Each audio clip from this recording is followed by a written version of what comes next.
Bienvenue sur Astré Joyaux pour une astrologie utile et introspective.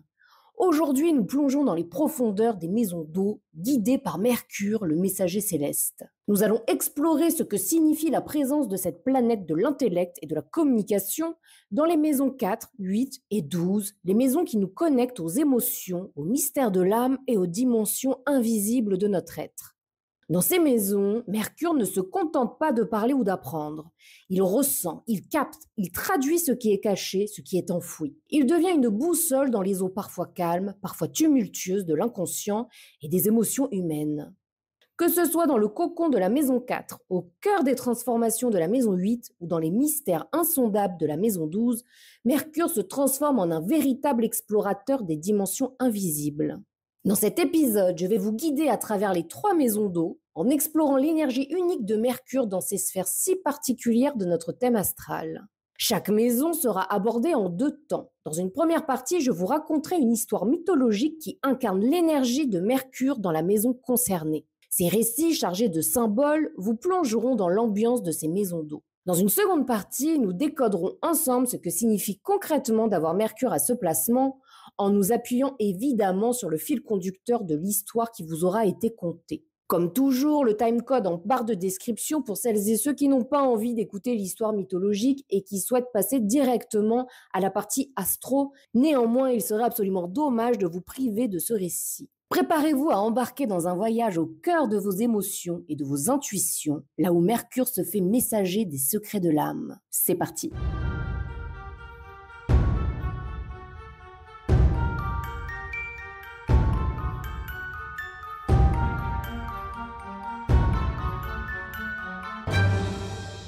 Commençons par Mercure en maison 4 et pour vous expliquer l'énergie de la maison 4, j'ai décidé de vous conter l'histoire de Vesta. Vesta, c'est la déesse du foyer, du feu sacré, de la vie domestique. Elle est l'une des 12 divinités olympiennes, bien qu'elle soit souvent représentée comme une figure discrète et paisible, préférant la tranquillité du foyer au tumulte des querelles divines. Vesta, c'est la fille de Saturne et de Ops. Elle est donc la sœur de Jupiter, Junon, Neptune, Pluton et Cérès. Lorsque Saturne, par peur d'être détrôné par l'un de ses enfants, dévora chacun d'entre eux à leur naissance, Vesta fut la première à être avalée et puis la dernière à être libérée lorsque son frère Jupiter força son père à régurgiter ses frères et sœurs. Cet ordre symbolique fait de Vesta l'aînée et la plus jeune des dieux olympiens, ce qui souligne son rôle central et intemporel au sein du Panthéon. Vesta est la représentation du feu sacré. Après la victoire des dieux olympiens sur les titans lors de la titanomachie, la grande guerre mythologique entre les dieux olympiens menée par Jupiter et les titans dirigés par Saturne, Vesta choisit de rester célibataire et refusa les avances de plusieurs dieux, dont Apollon et Neptune. Elle obtint alors de Jupiter le droit de rester toujours vierge et d'occuper une place centrale sur l'Olympe. Son symbole principal est le feu sacré, une flamme éternelle qu'elle entretient sur l'autel des dieux. Ce feu représente la stabilité et la continuité du foyer et de la communauté, la protection sacrée contre le chaos et le désordre, et puis l'union familiale, car chaque foyer devait conserver une flamme allumée provenant du feu sacré de Vesta. À Rome, Vesta était l'une des déesses les plus vénérées. Son temple principal, situé sur le Forum romain, abritait le feu sacré, entretenu par les Vestales, les prêtresses vierges choisies dès leur plus jeune âge. Les Vestales avaient pour mission d'entretenir le feu sacré jour et nuit. L'extinction du feu était considérée comme un signe funeste pour Rome. Elles étaient également responsables de préparer les offrandes et les rituels liés au foyer domestique et à la prospérité de la cité. Chaque année, lors des Vestalia, une fête dédiée à Vesta, les citoyens romains venaient prier et apporter des offrandes au temple. Vesta symbolise donc la stabilité émotionnelle et matérielle, le lien sacré du foyer familial, la pureté, la dévotion et le sens du devoir, et puis la simplicité et la paix intérieure. Elle représente une présence discrète mais essentielle dans la vie quotidienne, rappelant que derrière chaque action extérieure, qui est donc le domaine de Mercure, il y a un sanctuaire intérieur où le feu de l'âme doit être entretenu. Contrairement à d'autres dieux olympiens, Vesta ne participe pas aux conflits et aux intrigues divines. Elle reste toujours près de son feu, fidèle à sa mission. Ce silence mythologique est en soi un symbole. Vesta n'agit pas par des gestes héroïques ou des exploits guerriers, mais par sa présence constante, stable et rassurante. Elle est l'antithèse du chaos, le pilier autour duquel tout peut s'organiser et s'harmoniser. Bien qu'il n'existe pas de mythe où Mercure interagit directement avec Vesta, leur relation symbolique est fascinante. Mercure est le dieu du mouvement. Vesta est la déesse de la stabilité. Mercure voyage entre les mondes. Vesta reste ancrée au centre du foyer. Mercure symbolise le souffle du vent, là où Vesta incarne la chaleur du feu. Cette dualité suggère qu'un équilibre entre mouvement et stabilité est nécessaire pour une vie harmonieuse. C'est cet équilibre que représente Mercure en maison 4, où la parole devient un feu sacré au sein du foyer. Selon certaines traditions, Mercure et Vesta sont honorés ensemble dans les foyers grecs, représentant respectivement l'extérieur dynamique et l'intérieur stable du domicile. Cette dualité souligne l'importance de l'équilibre entre l'agitation du monde extérieur et la tranquillité du foyer. Donc, qu'est-ce que tout cela peut nous dire concernant un Mercure en maison 4? La maison 4, c'est traditionnellement la maison associée au foyer, à la famille, aux racines et à la vie intérieure. Gouvernée par la Lune, elle évoque les émotions, l'intuition, le besoin de sécurité et puis notre lien profond avec nos origines. Lorsque Mercure, la planète de la communication, de l'intellect et du mouvement, s'installe dans cette maison, il transforme cette sphère en un espace d'échange, de réflexion, mais aussi de curiosité. Mercure en maison 4 nous invite à explorer comment les mots, les idées et les souvenirs circulent dans notre univers intime, tout en mettant en lumière le rôle fondamental de la communication dans la construction de notre identité intérieure. Avec Mercure en maison 4, la communication au sein du foyer devient une pierre angulaire de l'équilibre émotionnel. L'individu accorde une grande importance aux échanges familiaux. On aime raconter des histoires, partager ses émotions et puis maintenir un dialogue ouvert afin de nourrir un sentiment d'appartenance. Cependant, sous l'influence de la Lune, les discussions ne sont jamais purement rationnelles. Elles sont teintées d'émotions, de souvenirs. Les mots échangés dans ce cadre peuvent être chargés d'affection, mais aussi de nostalgie et puis parfois de blessures émotionnelles si des tensions existent dans le cercle familial. Parce que, évidemment, il nous faut comme toujours regarder le signe de cette maison, parce qu'un Mercure en Scorpion maison 4, évidemment que ce n'est absolument pas la même chose qu'un Mercure Gémeaux maison 4 ou encore Mercure Lion maison 4. Et puis aussi, comme toujours, regarder les aspects, qu'est-ce qui se passe dans la maison 3, aussi dans la maison 6, etc., etc. Les interactions sont primordiales pour une réelle interprétation, je dirais, approfondie de votre thème. En tout cas, ce placement peut également révéler une sensibilité accrue aux paroles des proches. L'individu peut ressentir les mots comme des caresses ou des blessures profondes, ce qui accentue l'importance de maintenir un dialogue bienveillant. Mercure en maison 4 réveille une curiosité profonde pour les origines, pour l'histoire familiale. L'individu peut se passionner pour la généalogie, les récits ancestraux ou encore les traditions orales transmises de génération en génération. On aime bien appliquer les petites choses que l'arrière-grand-mère faisait. On aime bien conter l'histoire à ses enfants que, tu sais, grand-papy, lors de la Grande Guerre, voilà ce qu'il s'est passé. C'est quelque chose qui est assez important pour un Mercure en 4.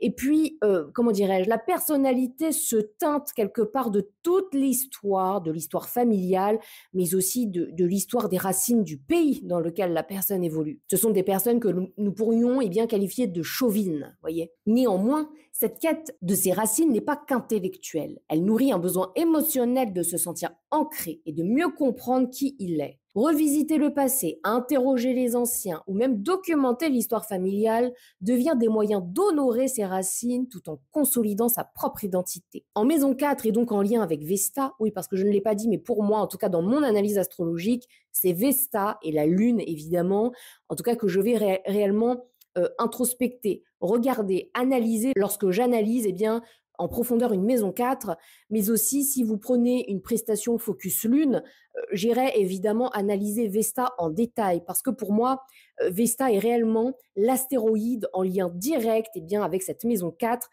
de par l'archétype énergétique qu'elle représente. Donc, la maison 4 en lien avec Vesta, c'est donc la gardienne du feu sacré.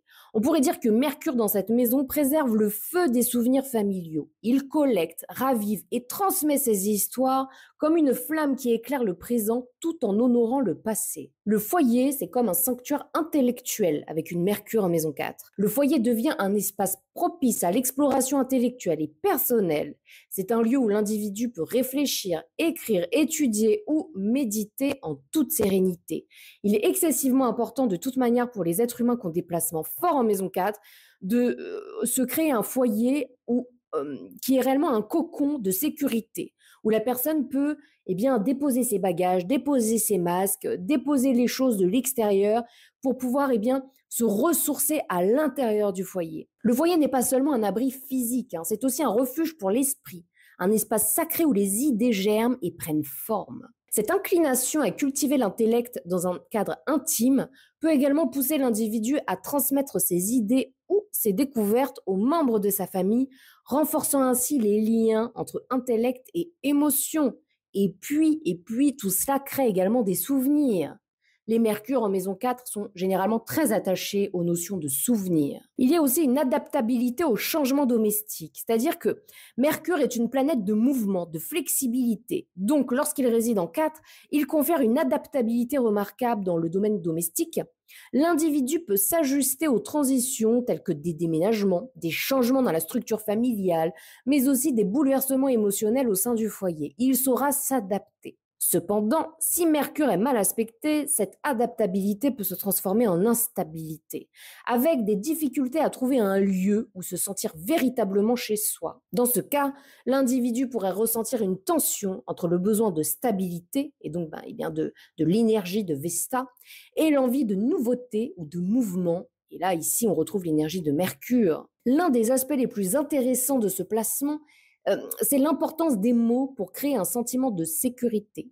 Mercure en maison 4 incite l'individu à utiliser la parole, l'écriture, mais aussi les silences réfléchis pour apaiser les tensions, exprimer ses besoins et puis aussi renforcer les liens familiaux. Les souvenirs, les discussions peuvent jouer un rôle thérapeutique, notamment lorsque l'individu se sent émotionnellement vulnérable. Les mots deviennent une ressource pour stabiliser et entretenir le feu sacré de la maison 4. Dans la mythologie, Vesta, c'est la déesse du foyer et de la flamme éternelle, symbole de chaleur, de protection et de continuité. D'ailleurs, le foyer, c'est comme ça qu'on appelle l'endroit où il y a le feu, c'est le foyer. Avec un Mercure en 4, l'entretien de ce foyer sacré prend une dimension mentale et émotionnelle. Il ne faut pas oublier que la maison 4 est régie par la Lune. C'est la Lune qui est maîtresse en cet endroit. Aussi, le porteur de cette Mercure peut se sentir investi d'un rôle de gardien. Celui qui veille sur les traditions, qui maintient le dialogue vivant. C'est celui aussi qui éclaire les relations familiales par son intelligence et sa curiosité. C'est aussi la personne qui aimera, c'est pas forcément qu'il aimera ça d'ailleurs, mais qui se sentira investi de la mission de régler les conflits au sein du foyer. Ce placement nous enseigne que, comme le feu de Vesta, la communication au sein du foyer doit être nourrie et protégée pour garantir l'harmonie et la sécurité émotionnelle. En gros, Mercure en maison 4, c'est un placement qui lie les mots, les idées et les émotions aux racines à la vie intérieure. Que ce soit à travers une curiosité insatiable pour le passé, un talent pour communiquer avec bienveillance ou une adaptabilité face au changement, cet emplacement nous rappelle que le foyer n'est pas seulement un lieu physique, mais aussi un espace d'échange intellectuel et émotionnel. Tout comme Vesta veille sur son feu sacré, Mercure en maison 4 nous invite à cultiver les liens familiaux et à maintenir une flamme vivante dans notre sanctuaire intérieur. À présent, prenons un exemple concret d'aujourd'hui, je dirais, pour illustrer ce placement. Imaginez une personne avec un Mercure en maison 4, passionnée par les histoires de sa famille et par l'idée de préserver les traditions. Elle pourrait par exemple tenir un journal familial où elle consigne les récits de ses aînés, des anecdotes du passé et des événements marquants de sa lignée. Cette personne est également fascinée par les généalogies, passant des heures à fouiller dans des archives ou à interroger ses proches pour mieux comprendre ses origines. Grâce à Mercure, elle est une excellente conteuse et aime partager ses histoires avec sa famille, que ce soit lors de réunions ou à travers un blog ou un livre qu'elle rédige pour transmettre ce patrimoine aux générations futures. Son talent pour la communication lui permet de présenter ses récits de manière vivante, captivante et riche en détails, transformant des souvenirs parfois ordinaires en véritables trésors émotionnels. Dans sa vie quotidienne, cette personne privilégie un foyer où les échanges sont fluides et intellectuellement stimulants. Elle organise souvent des soirées de discussion autour d'un bon repas où les conversations sont des sujets légers et des réflexions profondes sur la vie. Les membres de sa famille se sentent écoutés et valorisés grâce à son aptitude naturelle à poser des questions pertinentes et à rebondir sur les idées des autres. Cependant, si Mercure est mal aspecté, cette personne pourrait avoir tendance à être trop focalisée sur les souvenirs du passé, au point de s'y perdre ou bien encore de les idéaliser. Elle pourrait aussi se retrouver prise dans des discussions familiales compliquées où les mots, parfois mal choisis, provoquent des tensions. Une autre manifestation pourrait être une difficulté à se détacher des attentes familiales ou bien encore à exprimer ses propres besoins en dehors du cadre familial. Afin d'équilibrer ce placement, cette personne doit apprendre à utiliser son talent de communicant pour établir des frontières saines dans ses relations. En cultivant un dialogue à la fois ouvert et respectueux, elle peut transformer son foyer en un véritable sanctuaire où la parole et les émotions circulent librement tout en honorant ses racines sans en être prisonnière. À présent, passons à Mercure en maison 8. Mercure, le messager ailé des dieux, est souvent représenté avec ses sandales ailées, son casque et son caducée, symbole d'harmonie et de paix. S'il est connu pour son rôle de messager entre les divinités, Mercure est aussi psychopompe, un guide pour les âmes des défunts qui doivent traverser les frontières entre le monde des vivants et celui des morts.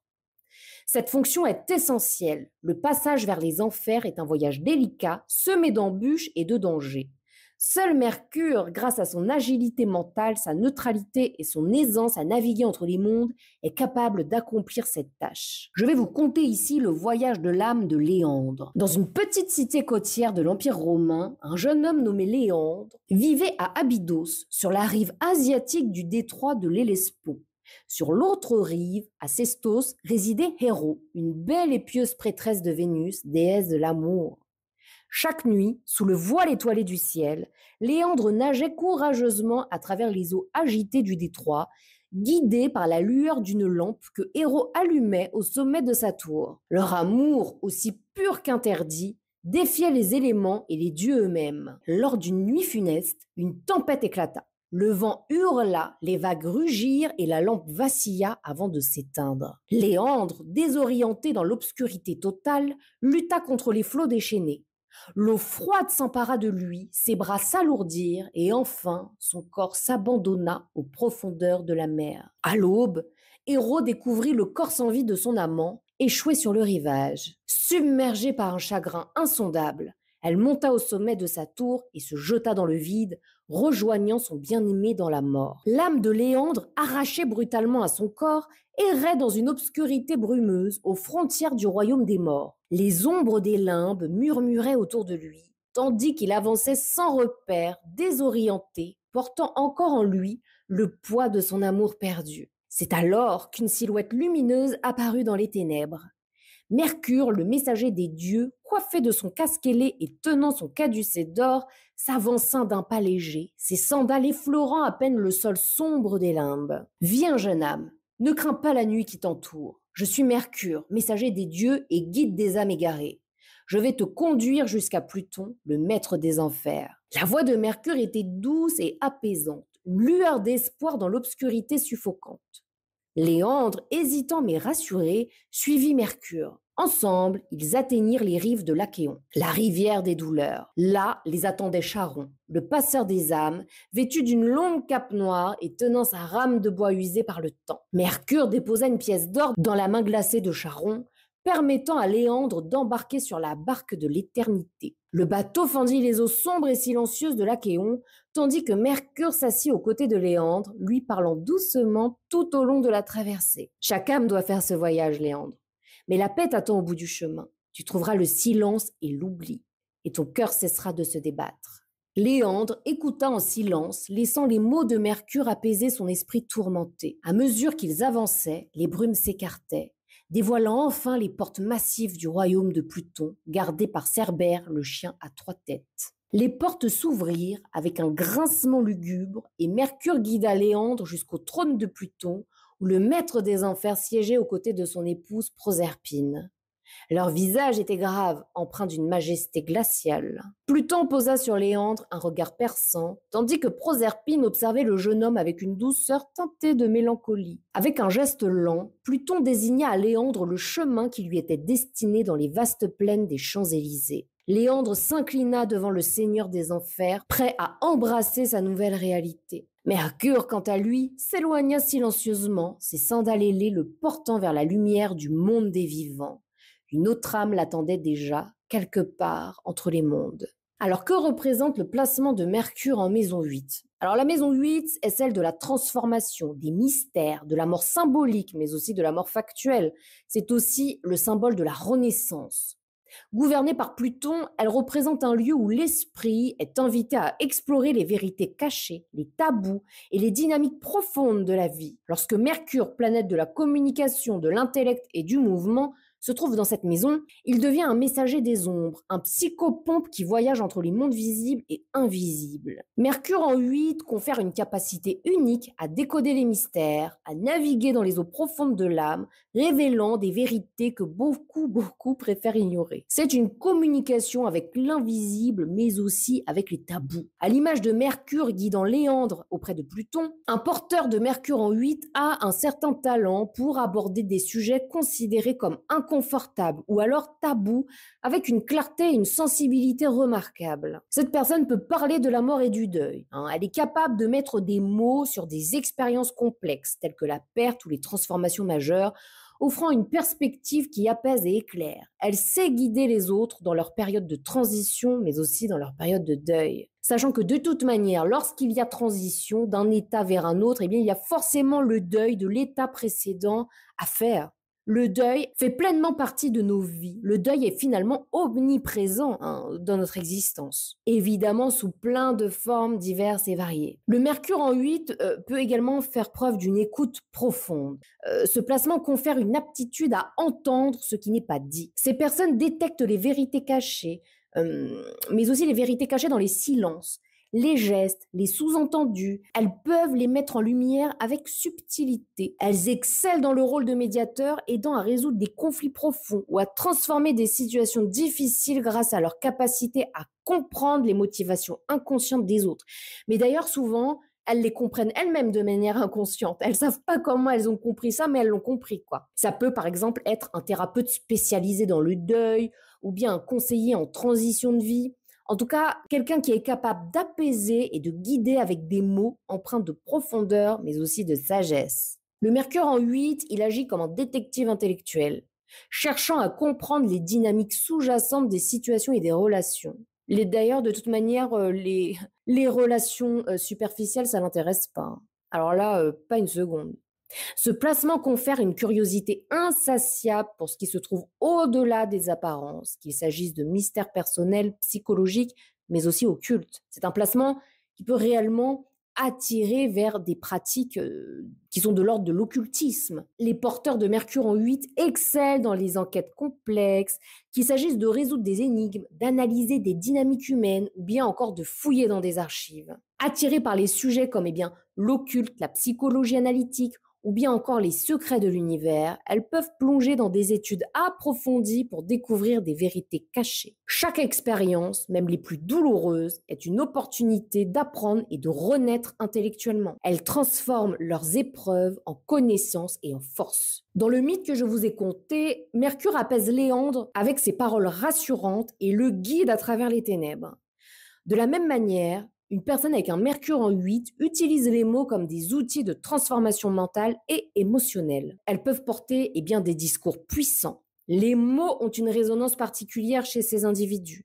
Elles savent les utiliser pour déclencher des prises de conscience ou des transformations profondes chez les autres. Il y a également une sorte de guérison par la parole. Mercure avec le symbole du caducée. Forcément, Mercure à cet endroit apporte une capacité à comprendre les émotions cachées, mais aussi peut offrir un soutien verbal qui apaise, qui répare et puis qui guide. Les porteurs de Mercure en 8 dégagent souvent un charisme mystérieux. Voilà, leur manière de parler est souvent captivante et marquante, dégageant une profondeur qui intrigue mais aussi qui attire les autres. Souvent, avec un Mercure en 8, l'esprit est constamment tourné vers des questions vraiment existentielles, vers des quêtes de sens. Ces personnes cherchent à comprendre les mécanismes cachés de la vie, mais aussi de la mort, souvent par le biais de l'introspection ou bien encore de lecture d'ouvrages que, comment dirais-je, d'autres diraient, mon Dieu, c'est pas bien du tout de lire ça. Mais le Mercure en 8, lui, il n'a pas trop de tabou. Il a envie de comprendre et même parfois de comprendre les âmes les plus torturées que notre Terre ait portées. Elles sont donc attirées par les enseignements spirituels, philosophiques qui permettent de décoder les grandes épreuves de la vie. C'est pas du tout comme un Mercure en 9 où là aussi la personne sera vraiment attirée par les grandes recherches philosophiques, etc. Le pourquoi n'est pas le même. Je vous l'ai déjà dit partout, je pense, mais la maison, c'est le pourquoi. Le signe, c'est le comment. Donc évidemment, un Mercure en Scorpion aura aussi ses facilités pour creuser, etc. Mais un Mercure en Scorpion je ne sais pas, maison 5 ou bien maison 11, on va rester sur le même axe, n'aura pas du tout le même pourquoi. Hein. Le Mercure en Scorpion en 5, il aura envie de comprendre, mais ce sera de l'ordre de l'amusement. Là, le Mercure en 8, il s'amuse pas. Hein. C'est très sérieux pour lui. C'est vraiment très sérieux. À la limite, un placement qui pourrait s'en rapprocher, c'est les Scorpions en maison 3 avec des Mercures. Mais même sans Mercure à la limite, mais après, il faut regarder où se trouve Mercure du coup dans le thème. Mais là, ça s'en rapproche du coup un peu plus, puisque c'est l'énergie du Scorpion dans la maison de la communication. Souvent, les Mercures en 8 ont une grande maîtrise d'eux-mêmes. Ah, vraiment. Ce sont des individus qui analysent leurs propres zones d'ombre pour les transformer en source de force et de sagesse. Alors, souvent, la maîtrise de soi, évidemment, arrive avec l'expérience et donc avec l'âge. Même s'il me plaît souvent à répéter que ce n'est pas l'âge qui fait la maturité d'un être humain. Alors, vraiment pas. Les êtres humains avec ce placement sont en évolution permanente. Chaque crise devient une opportunité de croissance, que cette croissance soit intellectuelle ou émotionnelle, les menant quelque part vers une version plus éclairée d'eux-mêmes. La maison 8, c'est aussi celle des relations profondes et des ressources partagées. Donc, lorsque Mercure se trouve dans cette maison, cela peut indiquer une tendance à plonger dans les secrets des autres, à utiliser les échanges comme un moyen de transformation. Les secrets partagés. Ces individus ont une relation particulière avec les confidences. Ils attirent souvent les confidences des autres ou, à l'inverse, savent comment protéger ou utiliser les secrets à bon escient. Avec ce placement, il y a un certain pouvoir de la communication dans les relations. C'est-à-dire que Mercure en 8 peut refléter une capacité à transformer les relations à travers des conversations profondes et significatives. Par exemple, ça peut être une personne qui joue le rôle de conseiller discret dans son cercle proche. Hein. Il aide à révéler, à guérir les vérités enfouies. Souvent, à ces personnes-là, on va accepter, même, enfin, c'est pas accepter, ça se fait absolument naturellement. On va réussir à leur confier des choses qu'on aurait confiées à personne d'autre, parce qu'on sait qu'on va être écouté en toute. C'est pas de la bienveillance avec un Mercure en 8. C'est même pas de la bienveillance. C'est juste normal, en fait. Tu es là, tu vas me raconter que tu as déjà, je ne sais pas, fait une tentative de suicide, que tu as perdu un proche dans des circonstances absolument horribles. C'est la personne à qui tu vas confier tes plus grands secrets, tes plus grandes blessures, mais ce sera absolument naturel. Et ce sera naturel pour lui de t'écouter et de recevoir ta parole. Alors, évidemment, il y a des défis, parce que même si Mercure en 8 offre de nombreux dons, il peut également comporter certains petits défis. Il y a tout d'abord le thème, je dirais, de la manipulation. C'est-à-dire que l'utilisation stratégique des mots ou des informations pour contrôler ou influencer les autres. Parfois, c'est complètement inconscient. Le Mercure en 8 ne se rend même pas compte qu'il est en train de faire cela. Il peut aussi avoir, comme tous les placements dans l'axe de 8, hein, de toute manière, ou pareil pour l'axe taureau-scorpion, une obsession pour le contrôle, une tendance à suranalyser et à vouloir tout comprendre, et ça peut devenir accablant, tant pour le porteur que pour son entourage. Il peut aussi avoir une difficulté à faire confiance. Voilà. En explorant constamment les zones d'ombre, ces personnes peuvent avoir du mal à s'ouvrir pleinement aux autres. Mercure en 8, c'est quelque part une invitation à naviguer dans les mystères de la vie avec un esprit perçant et une communication très profonde. Ce placement confère un rôle de messager entre le monde visible et invisible, capable de transformer les expériences les plus sombres en lumière et en sagesse. À l'image de Mercure guidant Léandre auprès de Pluton, ces personnes sont des éclaireurs des ombres, utilisant leurs mots pour apaiser, pour guérir et puis pour révéler des vérités cachées. Ce placement leur rappelle que même dans les ténèbres, il existe toujours une opportunité de transformation et donc de renaissance. Alors prenons un exemple concret à présent pour illustrer un placement de Mercure en 8. Alors imagine une personne avec Mercure en maison 8. Cette personne est fascinée par les mystères de l'esprit humain et les zones d'ombre de la vie. Elle pourrait travailler comme écrivain spécialisé dans les thrillers psychologiques ou les enquêtes criminelles.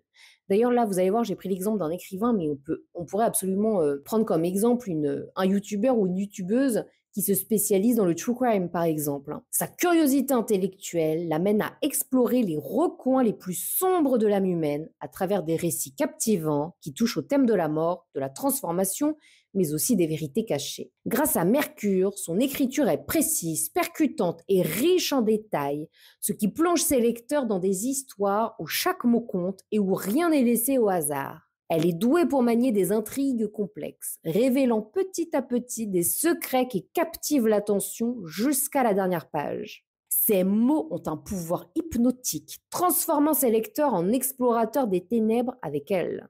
Dans sa vie personnelle, elle joue souvent le rôle de confident. Les gens se tournent spontanément vers elle pour confier leurs secrets ou partager leurs émotions les plus enfouies, car ils sentent qu'elle ne les juge pas et qu'elle comprend ce que beaucoup n'osent même pas mettre en mots. Cependant, ce Mercure en 8 peut aussi signifier une tendance à intérioriser les poids émotionnels des autres. Si elle n'est pas attentive à ses propres limites, elle peut se sentir submergée par la profondeur de ce qu'elle entend et écrit. À présent, passons à Mercure en maison 12. J'ai décidé, pour vous parler de l'énergie de Mercure à cet endroit, de vous conter l'histoire de Mercure et du roi Priam. Attendez-vous à un voyage au cœur de la compassion. C'est parti. La guerre de Troie fait rage depuis près de 10 ans. Les Grecs assiègent la cité de Troie pour venger l'enlèvement d'Hélène par Paris, l'un des fils du roi Priam. Ce dernier, père de nombreux enfants, règne sur Troie avec sagesse et courage, mais il est profondément marqué par les épreuves de cette guerre. Parmi ses fils se trouve Hector, le prince aîné, héros et défenseur de la cité, qui incarne l'honneur et le devoir. Dans ce conflit acharné, Hector a trouvé la mort sous les coups d'Achille, le plus grand guerrier. Cependant, Achille, emporté par une rage incontrôlable et avide de vengeance, refuse de rendre le corps d'Hector à sa famille. En un acte cruel, il traîne le corps du prince troyen derrière son char, humiliant sa mémoire et aggravant le deuil des siens. Le roi Priam, accablé par le chagrin, prend alors une décision audacieuse et bouleversante. Il choisit de se rendre seul dans le camp ennemi pour supplier Achille de lui rendre le corps de son fils bien-aimé. Mais pour atteindre Achille, il devra traverser le camp grec, un lieu hostile et dangereux, surveillé par des guerriers prêts à tuer tout Troyen qui oserait s'y aventurer. Jupiter, ému par la détresse de Priam, décide d'envoyer Mercure pour accompagner et protéger le vieux roi dans cette mission périlleuse. Par une nuit étoilée, Mercure descend du mont Olympe, ses sandales ailées frôlant à peine le sol poussiéreux. Il apparaît devant le roi Priam, qui, malgré son âge avancé et son désespoir, se tient droit, déterminé à accomplir son devoir de père. Roi Priam, n'aie crainte, je suis Mercure, messager des dieux et guide des âmes. Je vais te conduire sain et sauf jusqu'à la tente d'Achille. Aucun soldat ne te verra, aucun danger ne t'approchera tant que je serai à tes côtés. Le cœur apaisé, Priam s'appuie sur son bâton et suit Mercure à travers le camp adverse. Le dieu marche devant lui, presque flottant au-dessus du sol, dissimulant le roi sous un voile d'invisibilité. Les torches des sentinelles vacillent dans le vent, mais aucune ne semble remarquer leur passage. Les murmures du vent couvrent les pas du vieux roi et du dieu messager. En chemin, Mercure parle à Priam, il l'encourage, lui raconte des histoires pour apaiser son esprit et le guide avec douceur à travers les ombres menaçantes. Il évoque même l'humanité cachée derrière les armures grecques, rappelant à Priam que même au milieu du chaos et de la haine, il existe toujours un espoir de réconciliation. Enfin, ils arrivent à la tente d'Achille. Mercure s'arrête et se tourne vers Priam. « Maintenant, vieil homme, entre. Parle-lui avec ton cœur de père. Je ne peux pas t'accompagner plus loin, mais sache que ma protection t'a amené jusqu'ici en toute sécurité. » Et sur ces mots, Mercure disparaît silencieusement dans la nuit, laissant Priam seul face à son destin.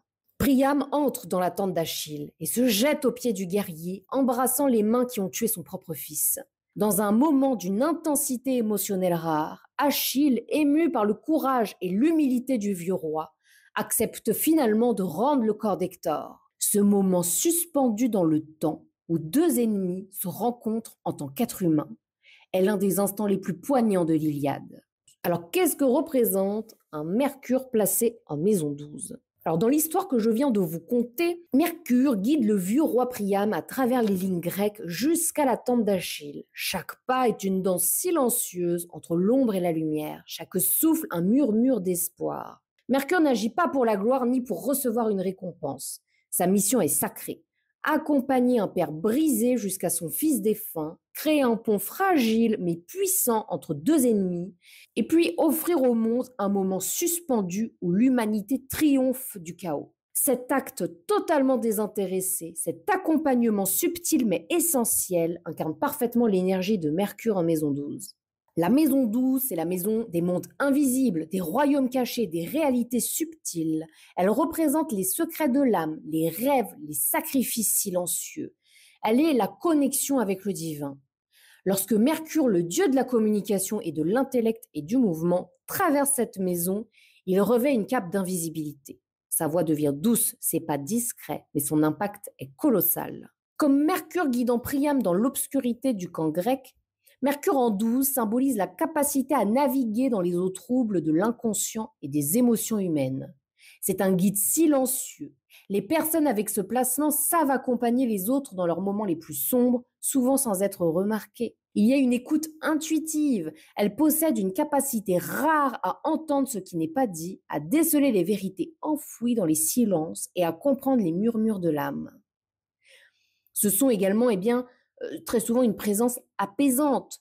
Leur simple présence réconforte et apaise, même sans mots. Cependant, ce rôle peut être un fardeau. C'est-à-dire que les porteurs risquent de se sentir submergés par les souffrances qu'elles absorbent, comme si elles portaient le poids des âmes qu'elles accompagnent. Aussi, Mercure, traditionnellement associé à la parole claire et structurée, devient ici le messager du non-dit, du symbolique et de l'émotionnel. Ces personnes ont une aptitude naturelle à comprendre et utiliser des métaphores, des rêves ou des signes pour transmettre des messages. L'intuition est une boussole pour ces porteurs. Leur esprit dépasse la logique pure pour s'appuyer sur des ressentis, sur des intuitions profondes. Aussi, tout comme Mercure guidant Priam sans chercher reconnaissance ou récompense, Mercure en maison 12 pousse souvent à des actes altruistes. C'est un engagement invisible. Ces personnes agissent souvent dans l'ombre pour le bien commun, œuvrant en silence pour soutenir les autres. Ils ont généralement également une compassion sans limite. Les porteurs de ce placement ressentent profondément les souffrances du monde et cherchent à les apaiser par des actions ou des paroles discrètes. C'est le petit colibri qui rapporte sa petite goutte.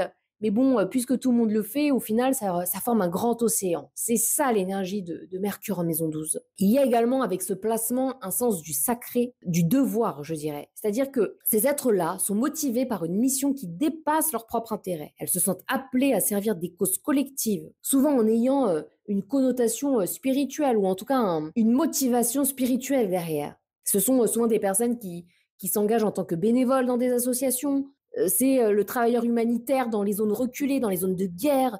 Ce sont des petites mains de l'ombre, mais tellement, tellement importantes. La maison 12, c'est aussi celle du retrait, de la réflexion solitaire et des moments où on se retrouve face à soi-même. Il y a donc souvent une richesse intérieure, un monde intérieur très important. Ce placement confère une pensée fertile, capable de plonger profondément dans les mystères de l'âme humaine. Il y a un certain amour pour le silence, c'est-à-dire que ce sont des êtres qui apprécient les moments de calme, qui leur permettent de s'introspecter et de se connecter aux dimensions plus spirituelles de l'être. Il leur arrive aussi de vivre des révélations intérieures. Elles reçoivent des idées, des inspirations dans des états méditatifs ou bien contemplatifs. Des personnes aussi qui peuvent avoir des fulgurances lors de leur séance de yoga. Mercure en 12, c'est un pont entre deux réalités. À l'image du dieu guidant Priam entre le camp grec et la tente d'Achille, c'est un pont entre les gens. C'est-à-dire que ces individus relient les personnes ou des idées, même lorsqu'elles semblent complètement incompatibles. Il y a également une vision holistique, c'est-à-dire que le porteur perçoit une toile invisible qui relie toute chose au-delà des apparences superficielles. Et puis, comme dit plus haut, souvent les porteurs de Mercure en 12 se sentent portés d'une mission spirituelle. Ils agissent souvent comme des médiateurs ou des canaux pour transmettre des messages essentiels, très souvent d'ordre spirituel ou émotionnel. On retrouve aussi pas mal de médiums, de chamans, de conseillers spirituels avec des mercures en 12. Alors évidemment, bien que ce placement confère des qualités précieuses, il peut y avoir des défis spécifiques liés à la communication, à l'expression de soi et puis à la gestion des énergies émotionnelles. Ces obstacles sont à la fois subtils mais aussi profonds, souvent enracinés dans l'inconscient. Il y a souvent une difficulté à s'exprimer clairement. Les pensées, les idées restent floues, comme enveloppées dans un voile. Ces porteurs ressentent parfois que leurs mots ne parviennent pas à traduire fidèlement leur ressenti ou leur intuition. D'ailleurs, c'est aussi quelque chose que l'on peut vivre si on a un Mercure en Poisson ou bien si on a un Mercure rétrograde dans son thème de naissance. Mais je ferai un épisode sur le Mercure rétrograde. Il peut aussi y avoir une tendance à l'isolement, c'est-à-dire qu'ils peuvent avoir du mal à partager leurs idées ou émotions avec les autres, préférant souvent se replier dans leur monde intérieur. Cela peut conduire à un sentiment de solitude intellectuelle, mais aussi émotionnelle. Il peut y avoir avec un Mercure en 12 une certaine confusion mentale, c'est-à-dire que sous l'influence des énergies subtiles de la maison 12, gouverné, je le rappelle, par Neptune, mais aussi par Jupiter, il peut être difficile de discerner entre les véritables intuitions et les illusions créées par l'esprit ou les projections des autres, mais aussi par leurs propres projections. C'est-à-dire que c'est assez commun d'avoir un Mercure en 12, pareil, c'est un truc qu'on peut retrouver vraiment sur le Mercure en Poisson, où la personne est persuadée qu'elle a compris un truc parce qu'elle projette littéralement sa propre histoire sur l'interlocuteur sans réussir finalement à prendre la distance nécessaire pour comprendre que l'autre n'est pas lui ou elle et que ce que partage l'autre n'a pas forcément à voir grand-chose avec l'expérience à laquelle le porteur de la maison 12 a rattaché ces mots-là. Mais ça, c'est lié aussi à l'énergie de fusion de la maison 12. C'est-à-dire que le Mercure à cet endroit a de grandes difficultés à dissocier j'allais dire ses propres blessures, mais aussi ses propres manques, quelque part, ses propres lacunes de celles d'autrui. Tes lacunes, c'est les tiennes. Commence pas à les refourguer aux autres. Et évidemment, tout ce que je dis là, c'est bon, déjà avec beaucoup d'humour, hein, respirons, mais aussi, surtout, c'est à nuancer le signe, les interactions, les aspects, etc., etc. Mais bon, factuellement, c'est quelque chose qu'on retrouve quand même assez souvent avec un tel placement. Le souci, c'est que parfois, ça peut générer des conflits. Aussi, un autre aspect un peu plus négatif, c'est que ces porteurs-là captent facilement les énergies ambiantes, ce qui peut les épuiser et les submerger si elles ne posent pas de limites très claires. Pour équilibrer ce placement, il y a des choses que l'on peut mettre en place. Déjà, il est très important de cultiver des pratiques qui les aident à clarifier leurs pensées et à mieux exprimer leur intuition. Donc, l'écriture introspective, par exemple, le fait de poser les mots factuellement sur le papier peut réellement aider. Il y a également à apprendre à poser des limites émotionnelles afin d'éviter d'absorber le poids des souffrances des autres. Voilà, les souffrances des autres, c'est les souffrances des autres.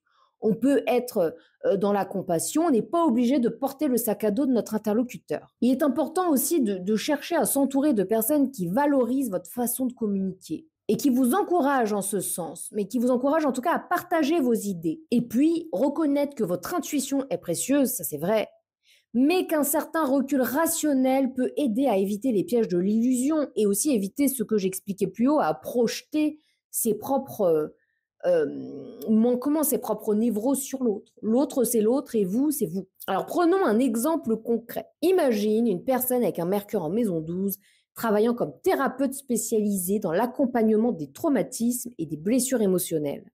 Cette personne possède une aptitude exceptionnelle à créer un espace de confiance et de sécurité où ses patients se sentent entendus, même lorsqu'ils ont du mal à verbaliser leurs émotions.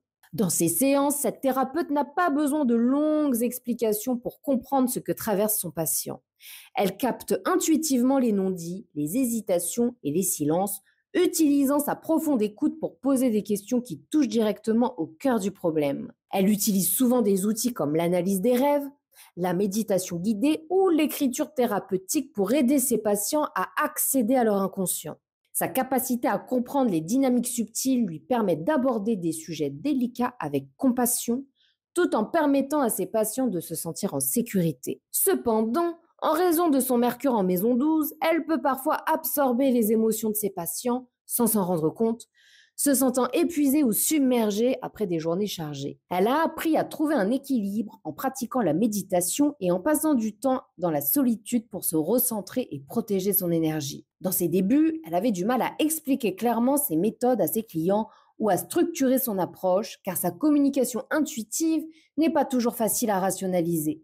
Avec le temps, elle a appris à exprimer son travail de manière accessible tout en conservant sa profondeur. Néanmoins, ce petit défi se représente à elle de temps à autre lorsque la fatigue l'accable. Mercure en 12 nous enseigne que parfois, les mots les plus puissants ne sont pas ceux que l'on prononce, mais ceux qui résonnent dans le silence, guidant l'âme vers la compréhension et la guérison. J'espère que ce voyage de Mercure au travers des 3 maisons d'eau vous a plu. Si c'est le cas, surtout n'hésitez pas à liker, partager ma vidéo et puis évidemment vous abonner si ce n'est pas encore fait. C'est très important pour me renvoyer des signaux positifs quant au travail fourni ici parce que oui, créer tous ces épisodes de podcast, c'est du travail. Même si je le fais avec beaucoup de bonheur et beaucoup de joie, comme n'importe quel être humain, ça me fait du bien aussi d'avoir des retours. Donc n'hésitez pas. C'est une manière rapide, facile et puis gratuite pour vous de me remercier. C'est tout pour moi. Je vous dis à très bientôt pour un tout nouvel épisode. Prenez grand soin de vous.